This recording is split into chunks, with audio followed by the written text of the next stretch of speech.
Në shtëpinë e Big Brother Kosova, ku tensionet, debatet dhe strategjit janë pjesë e përditshmërisë, ka momente që e thyejnë lojën dhe e zbulojnë njeriun ashtu siç është. Një nga ato momente ishte reagimi fort emocional i Albas, e cila shpërtheu në lot pafund, një dhimbje e dukshme që nuk erdhi nga loja, por nga prekja e diçkaje shumë më të shenjtë, fëmia. Kur në bisedë u përmend vajza e Tonit, gjithçka mori një tjetër peshë. Toni nuk është thjesht një banor i Big Brotherit, ai është një baba që e mban fëmijën e tij si princesh, si gjën më të shtrenjtë që ka në jetë.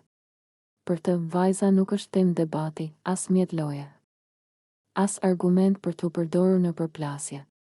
Ajo është kufiri që nuk duhet kaluar kurrë. Fjalët që Toni ja drejtoi Ludos ishin të forta, por të mbushura me ndjenjë dhe bindje. Kur rrin fëmia, nuk rrin perëndia.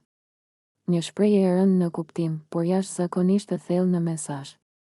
Ai donte të thoshte se fëmia është e shenjtë, e paprekshme, mbi çdo lojë, mbi çdo debat, mbi çdo ego. Zemra e Tonit është e mbushur me dashuri për vajzën e tij, dhe kushdo që e prek atë temë, prek plagën më të ndjeshme. Reagimi i Albas, lotët e saj të pandalshëm, treguan se ky moment nuk ishte thjesht një keqkuptim mes banorëve, por një situatë që preku emocionet njerëzore më të thella.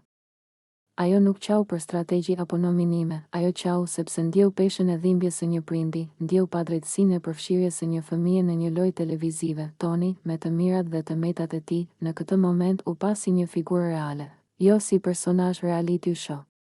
Ai tregoi se ka kufi moral që nuk I shkel, edhe kur është nën presion, edhe kur provokohet. Mund të debatojë, mund të ngrej zërin, por fëmia për të është vije kuqe. Big Brother Kosova shpesh teston nervat dhe karakterin e banorëve, por raste si ky na kujtojnë se pas kamerave ka prindër, ka fëmijë, ka jetë reale.